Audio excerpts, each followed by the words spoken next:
Bonjour à tous, c'est Thomas Cubel et bienvenue dans une nouvelle vidéo. Aujourd'hui, je vous propose de découvrir ce qu'est le SEM pour Search Engine Marketing.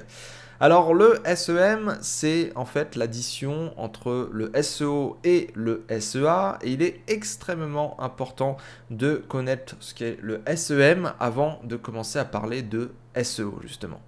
Donc, nous allons voir ensemble la définition, puis ensuite je vous montrerai sur Google, eh bien, qu'est-ce que le SEO et qu'est-ce que le SEA pour que vous puissiez vraiment saisir, eh bien, ce que c'est de faire du search marketing. Alors pour commencer, je vous préconise que lorsque vous avez un acronyme que vous ne connaissez pas ou lorsque vous souhaitez une définition quelconque, eh bien d'aller sur ce site qui s'appelle définition-marketing.com et qui peut vous permettre d'avoir quelques explications très simples, très claires et souvent avec pas mal de visuels et de vidéos. C'est vraiment un site que je recommande à la plupart de mes clients ou des débutants concernant le marketing quand on a un jargon qu'on ne connaît pas. Donc allez-y, c'est vraiment un très bon site. Search Engine Marketing, donc qu'est-ce que c'est? C'est l'ensemble des techniques permettant de tirer un profit marketing et commercial de l'activité de recherche d'informations sur Internet qui s'opère sur les moteurs de recherche. Alors qu'est-ce que veut dire cette longue phrase? Globalement, on fait tous des recherches de manière générale, voilà, et on utilise pour beaucoup Google. Et sur Google, eh bien, tous les jours, il y a des milliers, des millions, des milliards de recherches qui sont effectuées. Et du coup, on a tendance à cliquer sur tout un tas de sites, forcément. On a ici des sites, là on descend un petit peu, on a encore des sites, là à droite on clique sur des produits, on a des sites. Bref, on a un peu des résultats de recherche, et ces résultats de recherche, en fait, ne sont pas anodins pour nous aujourd'hui, puisqu'il y a à la fois du SEA et à la fois du SEO. Alors, à quoi correspondent ces deux acronymes?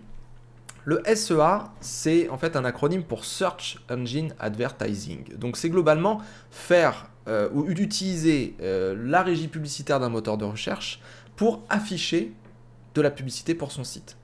Donc par exemple, ici, bonprix.fr, etam.com, zalendo.fr et laredoute.fr, parce qu'il y a écrit annonce à gauche, eh bien, ils ont payé, en fait, ces entreprises ont payé la régie publicitaire de Google, Google Ads, pour être affichées sur la requête pantalon femme. Donc en gros, ils donnent de l'argent et ils ont le droit à être positionnés à une place prédéfinie voilà, par Google sur chacune des requêtes et un emplacement qui est en fonction en fait de l'enchère qui a été mis en place. Parce que voilà, plus la personne paye cher, plus elle est bien placée. Moins elle paye cher, moins elle a une bonne place. Donc en gros, celui qui a beaucoup d'argent, celui qui veut des résultats rapidement, celui qui veut prendre une sorte de raccourci malgré qu'il ait un site peut-être parfois pas forcément très complet ou super populaire ou autre chose, il a juste à payer Google et puis il est affiché. Le seul problème du SEA, c'est que dès que vous arrêtez de payer, pour le coup, vous n'êtes plus affiché. Voilà. Donc le SEA se représente ici sur cette requête pantalon femme, donc sur ces résultats-là, qui comportent annonces, mais également le SEA, on peut considérer aussi que ce sont les annonces qui se trouvent à droite, là, même avec les vignettes et les prix. Ce sont des personnes, des entreprises qui payent Google pour être affichées ici. Et également, parfois, on peut le retrouver aussi en bas, ici c'est le cas, et à d'autres endroits, ça dépend de comment Google a dispatché, si je puis dire, ces espaces publicitaires. Donc ça, c'est le SEA, c'est Search Engine Advertising, c'est la publicité sur les moteurs de recherche, et vous en avez sur la plupart des moteurs de recherche, Google, Bing, mais aussi d'autres moteurs de recherche. Amazon, par exemple, a aussi également une régie publicitaire qui permet de faire remonter des fiches produits de vendeurs un petit peu plus haut, et donc du coup d'avoir des fiches produits sponsorisées, tout simplement. Donc voilà pour le SEA, et donc le SEO, le Search Engine Optimization, c'est l'acronyme en tout cas, c'est l'optimisation pour les moteurs de recherche. Donc là, c'est plus naturel.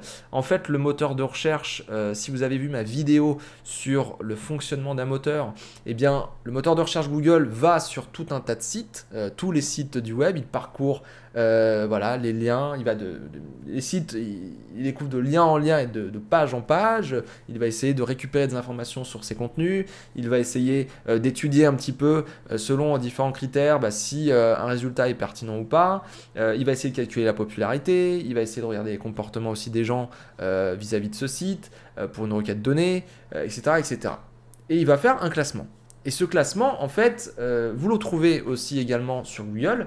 Il se trouve en dessous les annonces, généralement, et c'est des liens bleus. Alors, les annonces aujourd'hui sont aussi des liens bleus, sauf que ça écrit annonce à côté, mais pour le coup, auparavant et historiquement, les liens bleus que vous voyez ici, ce sont les résultats naturels, donc ce sont des résultats SEO. Donc là, qu'est-ce que ça veut dire? Ça veut dire que carole.com, promode.fr, kiabi.com, kamaye.fr ont investi dans leur site, c'est-à-dire dans une bonne technique, dans des bons contenus, dans une bonne stratégie, SEO pour le coup, dans une bonne popularité, ils sont devenus de plus en plus populaires, pour essayer d'indiquer, si je puis dire, à Google, directement ou indirectement, que pour Pantalon Femme, ils étaient les meilleurs. Donc en gros, pour Pantalon Femme, aujourd'hui, Carole est considéré comme le plus pertinent par Google et le plus populaire. Et le site qui, a priori, a les bons comportements. S'il tient dans le temps, en tout cas, ça sera le cas. Maintenant, voilà, ça ne veut pas dire, là aussi, il y a certains pièges, ça ne veut pas dire que celui qui est à la 10e page a un mauvais site, a des mauvais produits ou quoi que ce soit d'autre. Ça veut juste dire que le site n'a pas été optimisé, bon, j'aime pas trop ce mot optimisé, mais qui n'a pas été optimisé, amélioré, fait pour que le moteur de recherche puisse le positionner sur Pantalon Femme. Donc, dans toute cette histoire-là de SEO ou de SEA, c'est pas une question de prix, c'est pas une question de qualité de produit, c'est pas une question de qualité d'entreprise, ce n'est pas une question de travail ou pas de travail, c'est juste que le SEA, c'est de la publicité, le SEO, c'est travailler et investir dans son site pour pouvoir être le plus haut possible dans les résultats des moteurs de recherche comme Google, tout simplement. Et donc ces deux activités, le SEA et le SEO, eh bien, représentent ce qu'on appelle le Search Engine Marketing, et ça vous permet de faire du marketing et du commercial, donc typiquement d'avoir une meilleure visibilité, de vendre vos produits, d'obtenir plus de trafic, de peut-être travailler un petit peu votre image de marque, etc. Donc voilà ce que voulait dire Search Engine Marketing. C'est en gros SEM égale SEA plus SEO. Et aujourd'hui, le SEA et le SEO, on le trouve sur Google, sur Bing, sur Amazon, sur tout un tas de moteurs de recherche qui proposent à la fois des liens sponsorisés, des liens commerciaux, le SEA, et aussi un référencement naturel avec un système de classement voilà, par pertinence, par popularité, etc. Voilà, sur ce, je vous dis à très bientôt pour une nouvelle vidéo. N'hésitez pas à vous abonner, déclencher la cloche des notifications, liker, commenter et on se dit à très bientôt. Bye bye, merci.